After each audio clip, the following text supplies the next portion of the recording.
চট্টগ্রামে গত কয়েকদিন ধরে আমরা দেখতে পাচ্ছি হঠাৎ আগুনের ফুলকি এবং গোলাগুলির মতো সব ঘটনা। সেনাবাহিনীর ওপর আক্রমণ, আদিবাসীদের ঘরবাড়িতে আগুন, আদিবাসী বাঙালিদের সংঘর্ষে হতাহতের ঘটনা, দোকান মসজিদে আগুন, সব ঘটনায় অশান্ত বাংলাদেশের পার্বত্য অঞ্চল। কিন্তু কেন এমন হচ্ছে? এই ঘটনার আসল কারণ কি? দোষী কারা? এই ঘটনার উৎপত্তি কোথায় থেকে কিভাবে শুরু হয়েছিল? যারা বাংলাদেশের সেনাবাহিনীকে ভালোবাসেন তারা ভিডিওটি লাইক দিয়ে চ্যানেলটি সাবস্ক্রাইব করে ফেলুন।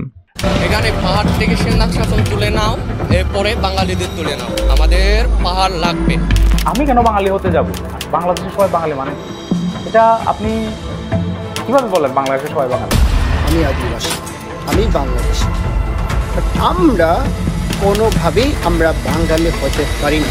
রাঙ্গামাটি, খাগড়াছড়ি ও বান্দরবন এই তিনটা জেলা নিয়ে গঠিত পার্বত্য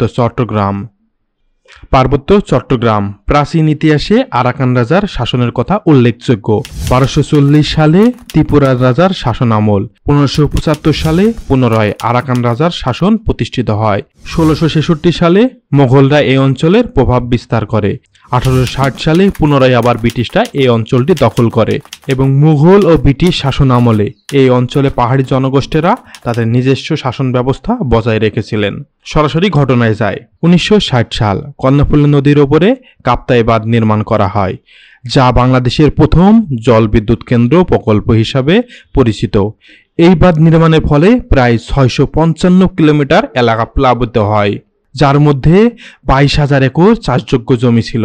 এতে প্রায় 18,000 পরিবারের জমি ও ঘরবাড়ি হারায়। এর ফলে প্রায় 1 লক্ষ আদিবাসী ক্ষতিগ্রস্ত হয় এবং তাদের অনেকেই ভারতে আশ্রয় নিতে বাধ্য হয়। কাপ্তাই বাঁধ নির্মাণের ফলে আদিবাসীদের চাষাবাদ, বিশেষ করে ঐতিহ্যবাহী জুম চাষ, সেটা বন্ধ হয়ে যায়।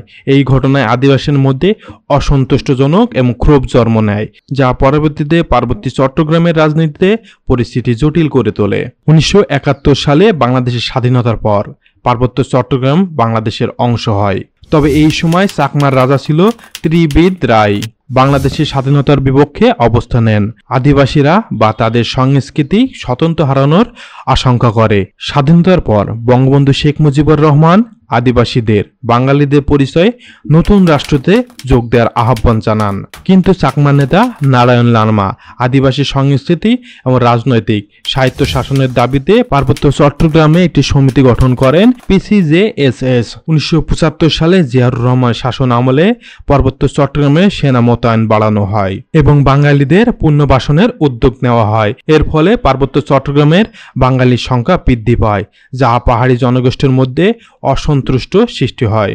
গঠন করা হয় শান্তি বাহিনী, পাহাড়ি সশস্ত্র বিদ্রোহী শুরু করে, যা দীর্ঘদিন ধরে চলমান ছিল। বিদ্রোহী থেকে রূপ নেয় সংঘাতে। 1980 থেকে 1991 সাল পর্যন্ত এই শান্তি বাহিনী প্রায় 1180 জনকে হত্যা করে এবং অপহরণ করে 582 জনকে। 1997 সালে আওয়ামী লীগ সরকার PCJSS এর মাধ্যমে পার্বত্য চট্টগ্রামে শান্তি চুক্তির স্বাক্ষরিত হয়। এই চুক্তির মাধ্যমে পাহাড়িদের জন্য আঞ্চলিক পরিষদ গঠন করা হয় এবং ভূমি মালিকানা অধিকার ফিরিয়ে দেওয়া হয় এবং সেনা ক্যাম্প প্রত্যাহার সহ বেশ কয়েকটি মৌলিক বিষয়ে সমঝোতা হয়। তবে চুক্তির পরে অনেক ধারা বাস্তব না হয় পাহাড়ি জনগোষ্ঠীর মধ্যে অসন্তুষ্ট থেকেই গেছে। পার্বত্য চট্টগ্রামে বর্তমানে বিভিন্ন রাজনৈতিক দল উপদল সক্রিয়, যা শান্তি বাহিনী থেকে ভেঙে সৃষ্টি হয়েছে। ইউনাইটেড পিপুলস ডেমোক্রেটিক ফ্রন্ট, যা শান্তি চুক্তির পুরোপুরি প্রত্যাখ্যান করে এবং বিদ্রোহী অব্যাহত রেখেছে। এছাড়া বিভিন্ন দলের মধ্যে বিভাজন দেখা গেছে, যার মধ্যে রয়েছে সন্তু লারমা গ্রুপ এবং MN লারমা গ্রুপ। বিভিন্ন দলের মধ্যে অভ্যন্তরীণ দ্বন্দ্ব এবং ভূমি নিয়ে বিরোধ এবং সাহিত্য শাসনের ধরন নিয়ে মতভেদ পার্বত্য চট্টগ্রাম অস্থিরতাকে অব্যাহত রেখেছে। পাহাড়ি ও বাঙালি জনগোষ্ঠীর মধ্যে সংঘাত এবং দখলদারিত্ব বিষয়গুলো এখনো সমাধানহীন অবস্থায় রয়ে গেছে। শোনা যায় পার্বত্য এলাকাগুলোতে সত্যি আদিবাসীরা অনেক ধরনের সুযোগ সুবিধা থেকে বঞ্চিত। পার্বত্য এলাকাগুলো মাদক চোরাচালানের প্রধান রাস্তা হিসাবে ব্যবহৃত হয়, আর মাদকের সাথে সাথে প্রতিবেশী দেশগুলো থেকে আসে ভয়ঙ্কর সব অস্ত্র, যা দিয়ে অস্ত্রধারী আদিবাসীরা সেখানে চালায় সন্ত্রাসী কাণ্ড। আর এই অবস্থায় সেনাবাহিনী যদি পার্বত্য এলাকা থেকে সরিয়ে নেওয়া হয় তাহলে বাংলাদেশি হিসাবে নিজের দেশের একটি জেলা চট্টগ্রামে আর আপনার যেতে হবে না। এই অবস্থায় সোশ্যাল মিডিয়া ঘুরে বেড়াচ্ছে কিছু ছবি ও ভিডিও, যা দেখে রীতিমতো অবাক সাধারণ মানুষ। এই ভিডিও দেখার পর নিশ্চয় আপনাদের বোঝার বাকি থাকার কথা নয়, কারা এই ধরনের ইঞ্জিনের পিছনে কলকাঠি নড়াচ্ছেন তা আপনারা বুঝতেই পারছেন। পার্বত্য চট্টগ্রাম বাংলাদেশের ভূখণ্ড একটি উল্লেখযোগ্য অংশ, কৌশলগত অর্থনৈতিকভাবে অত্যন্ত গুরুত্বপূর্ণ। এই অঞ্চলে রয়েছে দেশের বৃহত্তম বন অঞ্চল এবং জলবিদ্যুৎ এবং রয়েছে বিভিন্ন জাহাজের বন্দর।